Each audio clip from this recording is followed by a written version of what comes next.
Hello, everyone. Thank you so much for joining me. I thought as we're approaching the end of 2025, and my goodness, this year has been on roller skates. I can't believe we're in December soon. So, anyway, I'm going to do obviously, I'm going to do the whole of December for everyone, all the ascendants, but do please also listen to the moon. Where, say, for example, if your ascendant is, say Aries, but your moon sign may be in Scorpio, so listen to both Scorpio and Aries. That way you get like a feeling of what the planets are promising you, where the opportunities are, but then also how you're feeling about those transits and what you would like to dip your toes into and experience, and what you don't want to. So anyway, this is very important time because I did a video a while ago about Sagittarius. So because in the skies we have Saturn in Pisces, 10th aspect, which is like the most important aspect because it really kind of it's your how people see you. 10th house, like kind of, because it's what you do, you seriously can't actually move away from. And 10th aspect is it's like your responsibility, your duty. And obviously K2 is also in Leo, from there's aspect in Sagittarius. And Jupiter will pretty soon will be going into Gemini again, and from there will be aspect in Sagittarius own sign. So it's protecting it, but it's also situations are occurring where there's going to be massive changes. And in that video I talk a lot about what actually this means, and what happens is this month, which is month of December, all of the personal planets like the Sun, Mars, Venus, Mercury will actually go into that sign. So it's a very important time. And also the new moon that ends the year for us will be in Sagittarius as well. So there's lots of things to process for all of us when it comes to Sagittarius, which is the sign of goal setting, belief system, focus, and also it's like opportunities, sign of like our heritage as well, in a sense. So a lot going on, and also because we're fast approaching what would be Satya Yuga, in what it means also, because Sagittarius is a sign of truth. And what's happening now with the Satya Yoga going on and all the planets having impact on that sign, it just means that we are having an unveiling and awakening, and the humanity is literally, the veil is coming off. So if we were to, we are literally be invited to not live an outer world, if you like, not always be like out there doing, but actually reflecting on the inside, because all the answers are within us. So very good, and we can actually smell if there's anything iffy when people are telling us lies, whether it's our friends, family, or colleagues, boss, governments, all of that, we can actually sense it and smell it. So a lot of truths are going to come out, particularly about events that happened in the last 5 years, and also about how the world runs. There's going to be financial systems will be also impacted, politics, leaders, also the judiciary system as well, because justice and judges, all of that is actually ruled by Sagittarius. So very important time. And for us, we need to just literally observe what's going on in the world, but not really absorb the information, because we need to work on ourselves. The moment we work on ourselves, our outer world becomes more beautiful. So we all live on this beautiful, abundant planet, and we need to learn more about it during this time. And that I wanted to actually just point out too, during this period, basically, which goes on till January, all of the personal planets, which are like Mars, Mercury, Venus, they all become combust at certain times. Like, for example, Venus will be very combust, so would Mars, and actually is in Kazemi, what would be like 2nd of January, I think, 2026. So when Mars is combust, we can be like a bit rash, not really taking time, and use the logical side of Mars. We can do this with haste. We could, with Venus being combust, we could just be like meet people that are completely bad for us, but we just like don't want to see it, you know, like because obviously when you're combust, you're agitated, or we could just have arguments with females or with our loved ones for no reason at all, just be agitated. And Mercury obviously just means that it can affect our skin, our digestive system, our nervous system. With Mars, blood, you know, you could just suddenly see red, as they say. So just be aware of this. We could be triggered during this time. Just really go with the flow. That will be really what I would sort of say is really healthy to do. Just go with the flow. So anyway, but the best thing is when you know these are happening in the sky with astrology, you can kind of like have a really good, you know, you can actually set the pace for everything, which is fantastic. Okay, let's do the ascendants. Let's share this with you.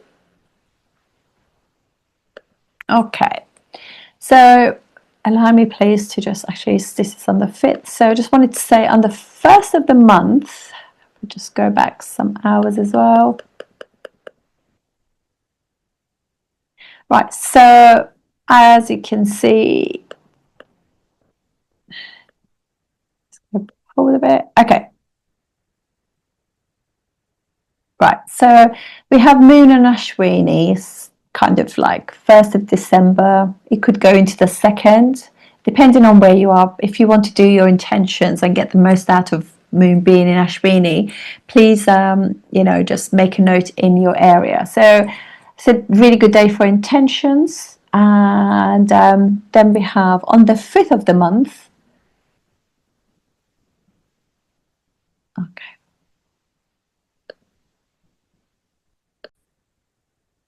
Hello there, this video is for December 2025 for Aries Ascendant or Aries Moon. Okay, let's share this.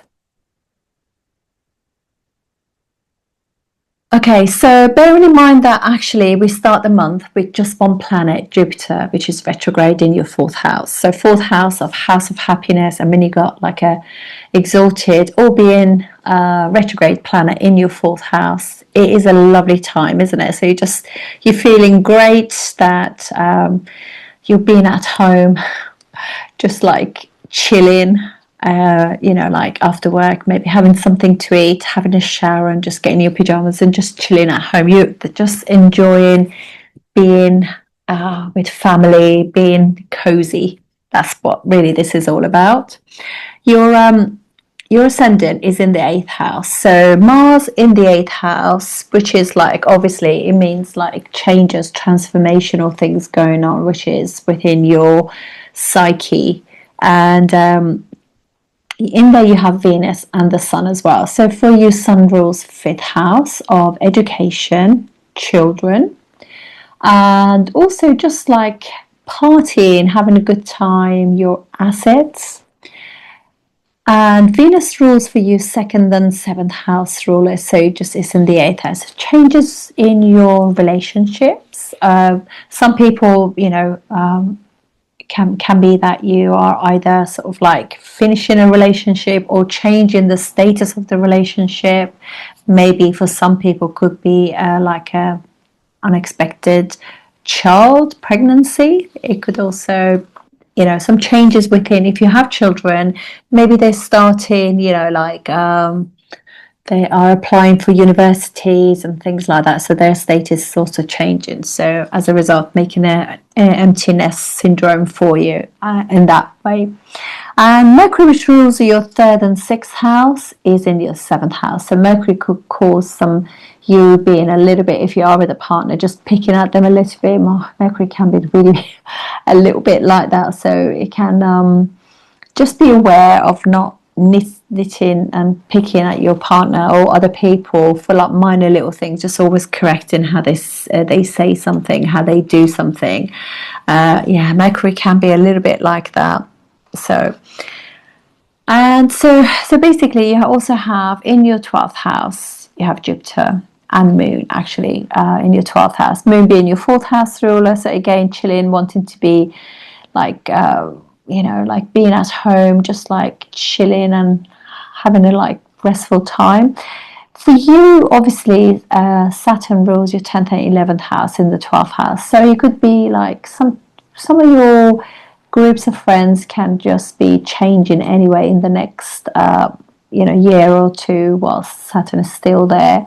But also your job could change too. So this is a period where Saturn is actually aspecting your 9th house. So you could be learning some courses, doing some traveling, or just literally like education and learning spirituality, belief systems are a little bit kind of like you're questioning that a little bit, so the changes to that.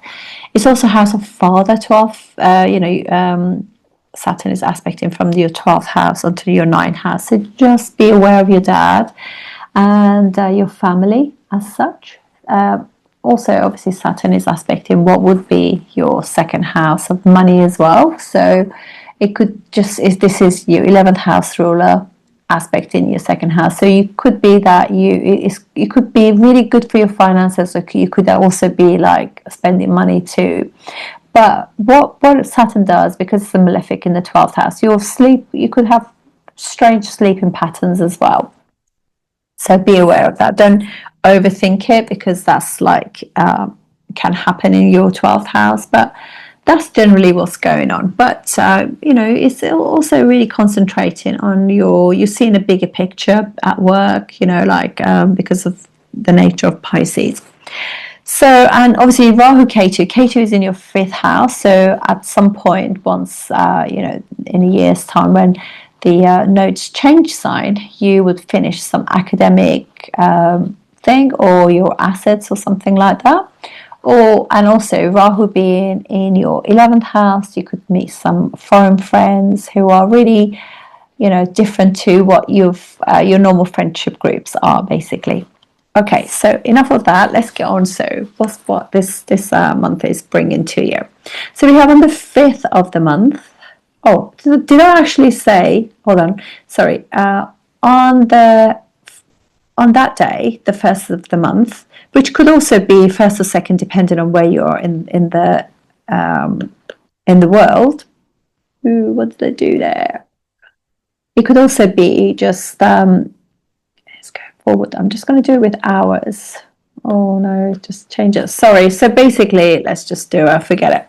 So basically, Moon is an Ashwini, so it's a really good day for your intentions. I have got a video on intentions. I'll put it down below. But also, just bear in mind that this month we get 3 times. Moon will be in Ashwini twice and in Swati 1 time. So it's a really good time to put your intentions out. And I explained the video how to actually bring that about. And then on the 5th of the month, 4th, 5th, we have like a full moon in Taurus. I don't know, for some reason I've written 5th, but it looks like it's on the 3rd and 4th. Let's see. Yeah, 3rd and 4th, depending on what you are. So we have a full moon in Taurus. So this is also when Moon is actually very, very bright. It's an exaltation sign for Aries Ascendant as well. This is happening basically. This is happening in what would be like your 2nd house of family, money, that kind of thing. So it's good. So it could be some good fortunes coming to your mum during this time, and also it's time. Full moon is when you can actually really manifest fully, because the moon is so bright and so wants to actually create new things for itself, and also because also in the 4th house you have like an exalted planets sitting there, so it's fantastic. Then we have on the 6th, Jupiter goes retrograde, 5th, 6th, depending on where you are, goes into Gemini for you, which is your 3rd house. This is completely, look at this, I'm just trying to get it to go. Let's see if I can do it now. No, it's not going to work. Okay, so we have Jupiter, forget about the ascendant, just look at Jupiter. So we have Jupiter going retrograde into, so this is like your 12th house ruler is going into your 3rd house. So it's really good for those people who are doing like languages and everything. So if you're learning languages, you're going back and really polishing what you've done. Any learning that you've done, you're literally really bringing it home. This is also can be for some of you, because it's education too, not necessarily just like learning foreign languages, but learning something new.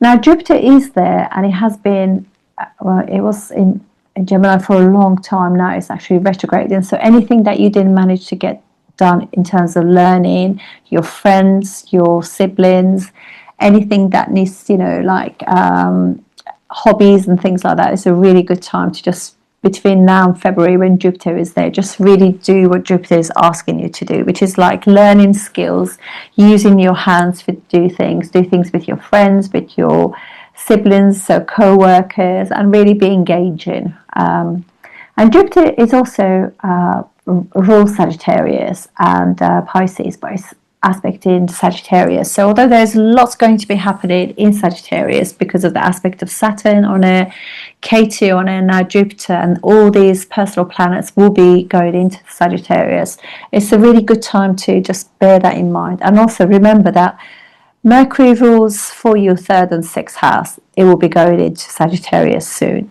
during this month. Venus rules for your 2nd and 7th house, and it's also going in there. Mars rules for you 1st and 8th house. It's also going to be in there, and also Sun, which rules your 5th house. So there's a lot of emphasis for everybody on Sagittarius. For you, it's your 9th house, so it's your dad and all of the things that I actually explained. But it also is a sign of being focused, setting goals, and really aiming for them and going to, it's like a go-getter sign, and you get lots of energy from Jupiter. So I would probably say this is a month that you really want to be very proactive about making a list, do your intentions, because although the planets will be combust because of the sun, all the personal planets will be very agitated in Sagittarius, but they're going to get help from Jupiter, the ruler of that sign. But nonetheless, so it's a sign from the heavens to all of us that when our energy levels, blood and logic is combust, but Venus is our relationship, our with ourselves, with others, with money, with just having a good creative life. Mercury, friends, work, friendship groups, learning, all of that. Your speech, self-expression is all Mercury. When all of these are combust because of the sun, it really just means that sometimes we have to be passive, not bite our lip and not really say what's coming to our head, because obviously they're all not only just combust, but they're in a fiery sign as well. And Venus and Mercury don't get on with Jupiter, so when they go, both of them go in there, combust. So just be aware of not being reactive. This is, I would say, a month of observation. Observe, but never absorb the information, never react too quickly. Also, remember that all of these planets, like Venus, Sun and Mars are in Scorpio. And Mercury will be going in there. When I feel as though when planets do cross, obviously for Aries, for you guys, this is a sign of 8th house of changes. So what you're doing, you're karmically dealing with all those emotions that hold you back, all those harsh feelings that you might have kept in from your friends, loved ones, family, all of that, yourself even, judging yourself too much, all of those things, you're having a karmically processing those and letting them go with love before they go in there. And obviously they go in there and they're still combust, so the sun is also purifying those planets. So by the time they come out of combustions, you can really manifest with sort of like in a very, not just, it's a practical way, you know, because you've set your goals and you're going to now go for it. So I would probably say this is a good month for doing all those things. Okay, so we have obviously Jupiter's gone into your third house, and Mercury will now go into your what would be your eighth house as well. This is third and sixth house ruler going in there.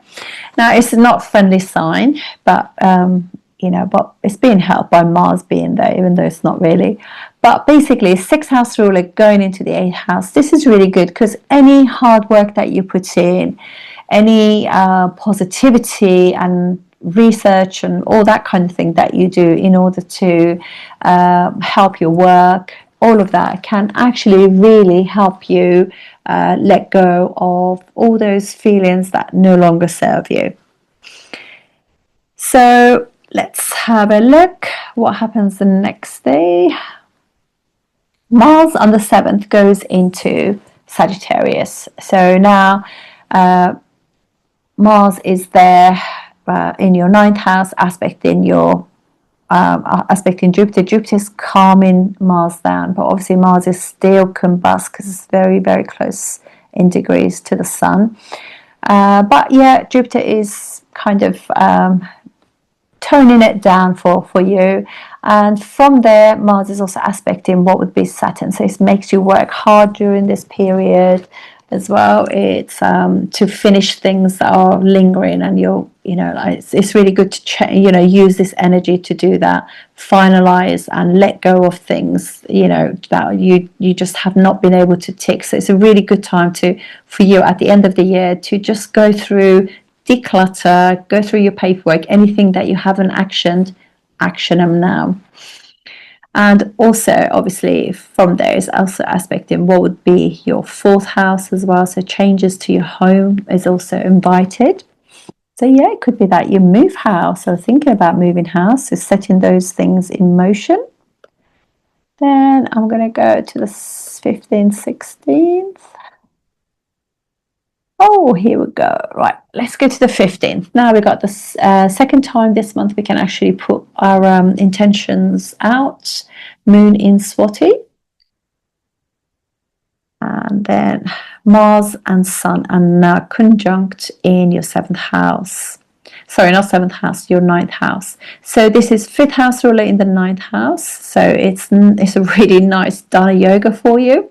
And it's also Mars is the 1st house ruler with the 5th house in the 9th house. So a couple of other Dana and Raja yogas going on. So this is quite good. But remember that Mars is combust, as is, but getting help from Jupiter. Jupiter is nicely looking after Sagittarius for you.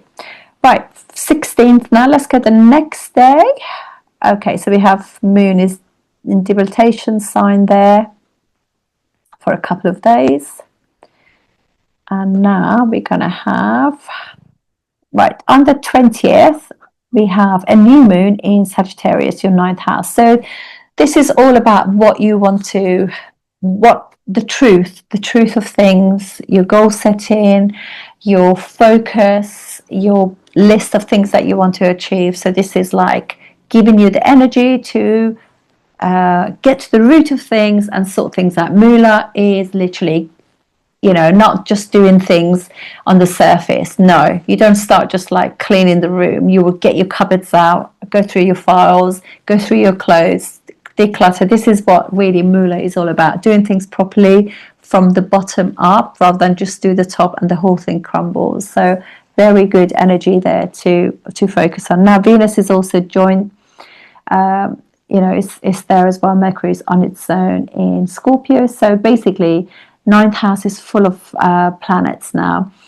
And because also there is your 6th house ruler is still there in the 8th house. This is quite nice, although they're a bit combust, but these all create very, very nice Raja and Dana yogas, so commitment to your relationship with Venus and commitment to your family.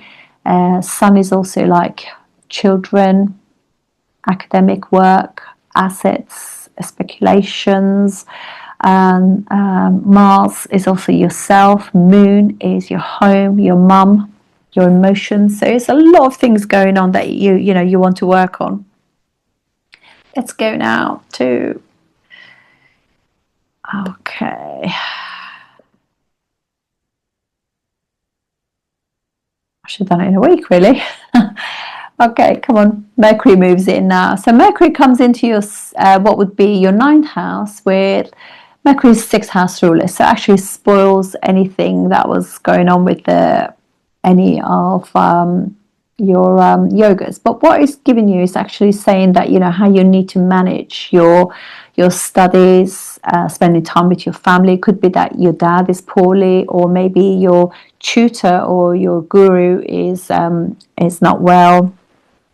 And just if there are any disagreements, you want to just really work on getting them to some kind of resolution will be great, because you don't want to leave the year with having those kind of baggage on there. Equally, on the 29th, we have Ashwini moon, which is really good towards the end of the year to actually manifest your intentions. So basically here we go. So we are finishing the year with an exalted moon. So 4th house ruler in the 2nd house, exalted. So feeling happy, loving spending time with family, close friends, your partner, etc. But you're really goal setting of what you want to have come to you in the new year. So that's what I see. I see it as a goal setting time, really getting things organized, sorted, not just brushing things under the carpet. This is really time to manifest your dreams. That's it from me. Happy Christmas and Happy New Year to the others who don't celebrate. But Happy New Year to everyone. Thank you, everyone, for supporting me.